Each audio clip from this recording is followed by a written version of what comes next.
hallelujah. Bombas bon compta voix. Anya lengi mufia. Ala lonso tal son dem jeza. Afanya as akatandam zabatong the Rhapsody of Realities. Isen kam dem Chris oya kilome. Ambele alon ngu son dem abwate. Ko ru ko mo nyoga en sorti apo dantiji. Alon nang bam dem ko. Mbo ale la je chongo wo. Ason isen kam dem Chris oya kilome fie mu wele wolo ndeng tengong zulo. Ndong ko alon sumya no dem anya between them gisem bo dem z bu ngong for the lo go de ba asun was after nas na really bongti anya yi ba monku lonti monku no zelen dem bongti yi bu ko de da bongti bu ko de azam za fa anya nti bu ko de da la ko ale mun ko de da adam zo ko so yi abam ate bong lengali ate bong monti dire ale bang tingo ko so ba bun de abun ba madam zo so yi aba en ye lega tiyo ba tong le trust nkam dam ala ndi atu so je non fanya akata proverbs betat word bete eza liyo ngoli bam dam bama so dam bin fienti won cham ambon dam ti chia mo ba lo ba pang temo no ngango ba mele zagu kwitagu along gini anyenze so bon along gini antingo atu so won na liyo ba nkam dam Chris alan diongoli le lieu les go bon trust on fienti mbama dam zanda ma liyo cham acho nyele liyo anyele liyo ba na liyo nywe amate che no wo bo so wo bo yuba acho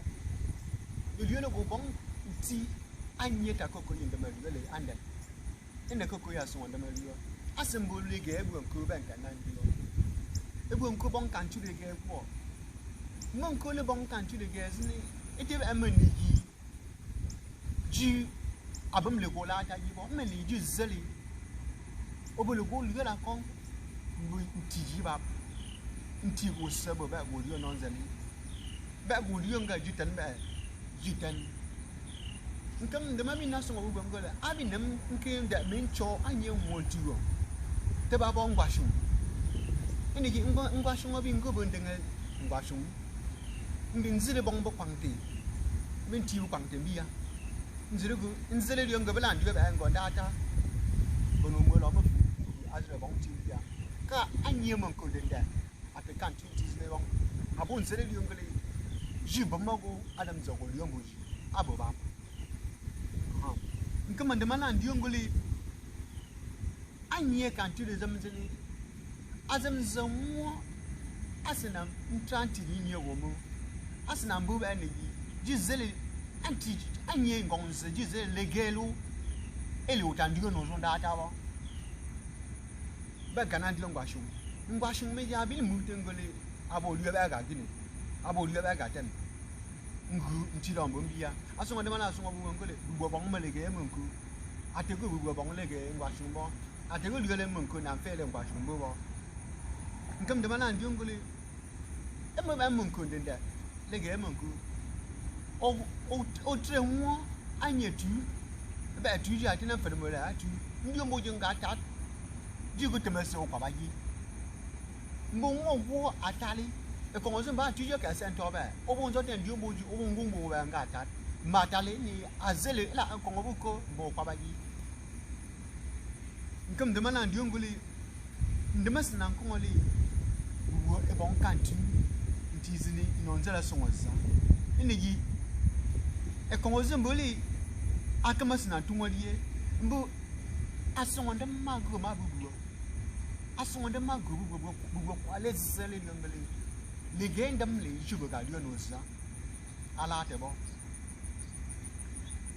Jesus alibi nandiyo nye kata Matthew le 4 on chapter 4 mo anta aguli bubu ebe buonku banka mozi nandiyo ago bubu be buonku ndende ndiyo buonku ndende anya ko anya lo nya zugo mo si anya nkong anya bong bacha mo liyo no au jeu le lieu que me le fait, te ba me le lieu que aka bon go ba bon ta te boli e ka me le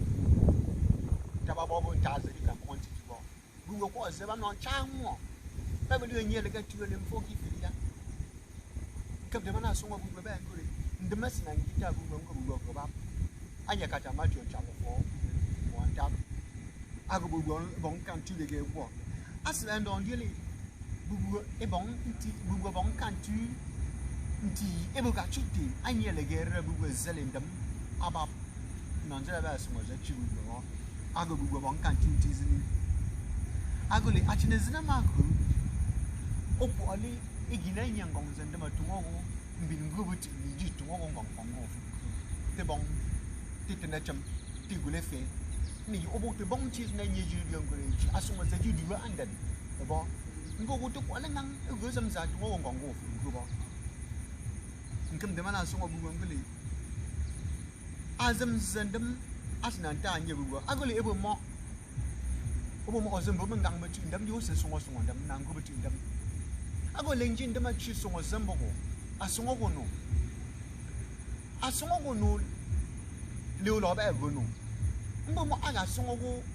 njote rote bo obi mbongo ling ale gu anye preya mbin chete jin go ba bi mo lu ale londa te bung go la ki abo songo gono ndi ba abo songo gono abo nam songo go ngono ntenen ebi mbol ozo ale chete jin go ba o songo ga ba $1 ko zile $1 ko gula abola ko agote bolo fon zela ba ya nchore yizam dio nchore yibe no ngo ndem bon fo abin ko le chibu abin ko le te unze den chibu ndo ba ndio ngole aso ndem fu mbongo ndem tungo gongo fu ngozam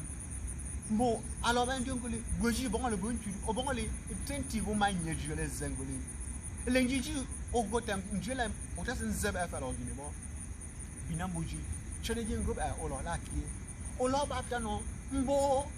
me mbo to ngo yeng wele nkong akuji akuli gine jendam e azam sa lo ngu nti yu ba lo mbam dem tuti zan kan yo le trosa nyele ale ga tuya ya ni ji obuti ngo buti zele zo ba ngo buti lan zo ba buti zebe aso zena mbu ta da ba ba abala ji du no la ko mo o fo ma nye zo je ji ta ko lo zeli a lue ba ndo lue ba ndo ngomen ndo ta ngam de mana ndi ngoli a kantin ti wo agu azoje ndam anye beti biji fi yo abon azai abon bakaga mo o ga gu mo nti o ga gu mo mo se nti ha golo o ke gu zam je ba o la gu mo nti biji o la gu mo nti ka mo mo wo jang se ka kwa le zam za se bu o bon ko le gu kan ti zam ne ba a chene boli o ndam di bote se kwa le za ba go me tem bu nya mo ndenga eji obincha mo nje beno na mo ba madam zo bon le gu a chene zene me zende ma la ndio ngoli bu bon ti anye yi nkam de ma la ndio ngoli ndam e mo bu fo bi e ko le lo e zam zelio bu fa tuti ndam anye dem zende ma zi o jona ben ka dan ndio ngoli ndema tungo agu guzam o zele gu ngon ko mo ndenga njele o ta sin jiyo betu le lo nko ba obi ndole binambo ji nzile le pante mo tu ndom diele o aka gine me balo nzile pante ncha fa lo ba me zetu ko sabe ndo ntranti go nyen wa kan mfia go betu ne ngo zi li jibi ntiyo go achi go nza e ba lo do lo se zino zo na me ba nkam de mala ndio ngole buwo e bon le bon kan tinti go buwo bon lo bon ti go de masina ndio mo buwo ba lo go le ba ane lo ngubo no mi ago ndigi oze o ngubo ba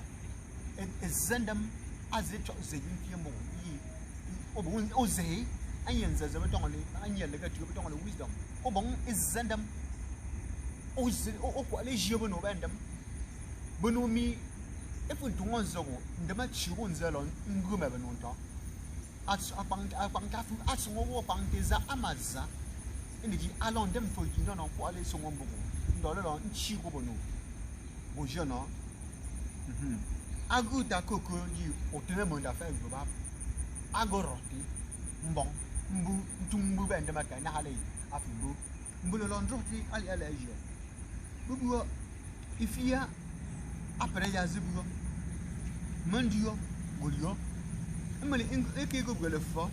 atu so mo obo zempa didi anya kata hebrews jam of water for ezagoli anya kantin tire ba mboji ntongole eja le ke tuo mo tongole fe Abraham ale lo ndon ko le go ti dam agoli elengin dama le tongoji alo kantin le ba mbo kantin ti mo ko yi le ndon bam ndo se mbata bo ze te chiam odam ndon die ze cham te chiam wo te ze fi ju goma mo o je no ndama ko tongoji ndo fuba abu cha ndo se ngunde ma tongoji ate nchora mo ngole ke ko chora ko ju bala abu mbata mo bo bi chora yi ngo ko mo abo ga fie ago ndama tongoji nguju goma ze yi fa chi abu ga chi ma abo bo ago ndama tongoji ndiyo mo jingo ju goma ze ju ya fa chi yi a cha eza ndiyo be ale ko mbo wa mbu adam za fanga mo la ko ndama riyo mbo oju ndama songo zambo ko zokti e bolo tele mo o yen ngong bonu na tangi na bo bonu na fuyi ka ko sen tuwo ye ba bamli ndama ta sen jibo ba bamli ndama tebu ndama luwa la kombo non data ni anu zo ko tele mo ad nzono zo bon won rotel ju asna bu asmondam non data adam za asna bu ndama luwa la ko ni o ngon ju nzilem ndama luwa non data adam zo tele mo bu so go no nzatum anya de zero tele mo ko zo mu mako mun zamo so tum nzatum ta kama akon kama lan tum wani ne ndam yinza atanda ta ba atelati ta telen ba bu luwa mbelon rota le je bubu après ya zibugo mundio bodio jule mbiga ya bon bon ko nyemo masna ngangongze mbundo tanti zemen chamcham ndombo mazum asongozo anyeta koko yuyo in trenti gam anya songozo man tiyo ya songozo fia mbin 9000 chamcham ngongze ze se fa fwa cha ma bon bi mesnan ko le bon tingo mbu ndai amboko mbin zele liongoli ene ja songo zobu mbin boza talate nkaba songo zene elo guta koko benomi na halen fa gu egine tichama mbon kongo songozo mbinjele liongole asongozo masembo ta kokoji ndambombo mbon ale lo ngango until len Jesus atema babakio ugweba mgama ba mbole binon jongo nzonzo ugwelenda kata proverbs betat mfanya mbwante no mbonye mbonchidi mbinzenje kata sam mchamle fo mwa gam tat ndo mo kong ta wonya lengi ofia alon zo ta songo je chong wala mbu ke ebo mo go sna zo ta ga ba ebuli gu ke ifie ngong zo mbu ndam mo o simbi anga ngam ngong za ongang mo ngong ngong ndio ba okay te tinya zo ndio lingo chan ba cha mo ngondam ncha ngang ba chingani anu bu zandam mo mbinte zanda mbom ntetena mbo gosina ngangongjo gosina mbongoji ndema fu chongo ji fa lo bu bi lo go bo go le ji bu tongo yele ga tule rapcho go ngang bu ndem chuku ndema nyangongzo mbu ebu ngwe min chotele ebele go jele ngongzo ta singina ba ndema kan kombo mbu ntena le fo ba le tutabu ale go ngongdam ale gugu ndama fu mbu tantibo o che ba beton on yele le bon le mbu ebolo go ke ngong zumbu ndam fia mbu mandio tu songo je ba go dio bam demi mo na bo zo ga ngako ngolin ndam Jesus mandio le ala asia ngogule kut du fanga fanga ate trauma ali zo le sanga se ale lo fie ga ngong mbimbam chongo wongo mama gang so ngoli ngong zo le fu angong le fia ale go gan cha azama mo obu bindam mbam chongo wongo le ole fu ba mata trauma ole fu ndo ali zo zama o zama zabo ko le lo nkobe abu tegu non chuoge me chongo wo ntong le lendam Jesus ngo guche mendam ga gus na mbuta koko ga gumo bongo ga mama zama zo mbindi ngole ale non fonya le ale jeta ngonsu ntong nya zale mo mondam ncha fa bi ngangong za anye tiondam bongfo e lo zale mo be o tunga ga ngong gumo nkonta gunye le konga ga diko konga ga nkonta gunye ngong sozo bo fie ma ga le izze ko huga donc ko le bo mo nkonta go mo wandam mo so antichrist atema ba bekio go ga ma ba aha e bo le ko kengu atu songo ju atu preya ju za o go le bonu ngo jio go chebe among wondam o chebe among wondam ba bi ngang chote nya zonguli bundam lakie ngong jindam lakie go chebe among wondam go jeno e fanya le la jio nzele bo mo nganga se mo bo pangte songo go to wondam bo to ya bo fa songo go asongo de matela anye ba ka tin dia Corinthians 15 1 chapter ago tawo woji akwanti Christ ebe go kwole go bong so takoko yu gugu amemu takoko ebu cham echa me biso ojo no atenez na mago yo ngulo ku cha mo so amoda efenye le ngo yu go songo ojo la nde mazago maleze olangong 40 lingi ulibiti bema andam nde malata go sa ola ba mazo mbundo songo go ebono go kendio apere ya jo mbuno manga singang ba lelen alwisen nji anu ndam amuta no mbolo ko botong le Christ embassy ebono go zelelen lelen dues ne mbolo ju mo odi e kuntago o zete ngofo nzele beji ako sonwandam ntandio go fo meneji o lo grubu zabo ndema kong le ndiye zaza ka mfalo go fanza beji ako sonwandam o ko le tina mo li sonwandam ba sonwala donc kwite no ntuli mo wonti mo fi te la mebo jingong je go momo o te zanwo ji o song lo tuye mo bo ka mo bi ate ji ako mo bi ate ti ko chigo ba sonwandam ba lu ba bongo mo to ko le sabo mo to ko le sabo plan diongole te la raha gale fait chigo nyonse o bote ko le fi be chigo nzabo be fi be chigo mi mo je do mo to ko le chigo mo wa mo to ko chigo mo wa mo ngang mongong ben zan dio ngong le o zimbo te bo le fi be chi ago bo mo ga le zedem zedem ma to ngong mo na te lan zenem zen de ma to ngong mo fi ko bo ta ben de ko fo aba bon songo ndano ndio le mo te bo wo ka ebolu as zanton la sembulu zambongo ebolu azolu azambong ezabuse na ntwa esongo ndama mbongo mbo bo zengo foko ka ebolu te babo mbo ogol ase fo fi songo le ndo cho Jesus songo yigole de songo ndi ba ebolu wo senjuwaga mbele ngu senjuwaga bogo tibidi mo bogo riyawo ndama la mbo te tsabo ndem bong fu ala mbo te tsabo anyenza zo te lo cho go la ta ga ju bo song ma go mbo la nto te le jo mbe bu ndem ya go se bo lo bu mbe bu ndem ji ngong le go si mbo ma ba ki go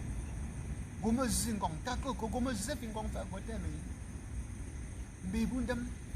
bu kong ta go nye songo ji a songo zo za bo de la de a songo zo ga songo zo se mbo ba ni chu ni za tu nzeta koko nguzam za tungo le wangu ate tung mbineng te nguzam zene mfanma bebu de bulo bongo ta gonye tu songo do bulo ngo ta gonye nkongze go bongo nyebu ndiri zebe ga kiti anye be chami go bongo tu monyo mbi kongo yi tong monyo le nyezo bebu bu kongo go bu bongo ta go anye le ala ji e ba le tel solon zile bebu ndem bu tong le landu Jesus ngolo go go nso eli akuji e chibun zazabuta anye le te yo le tu wala e lo bebu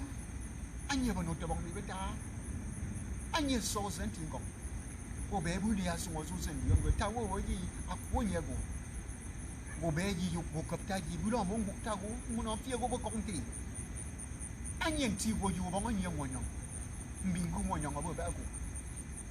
o monju tanzen bo monju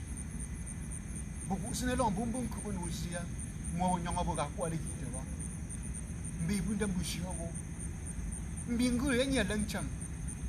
bu fie bo kong tambo bu fie bo gu tambo bu bo anya jume si anya langcham yila lando batong e fie bo gu anya go ambo go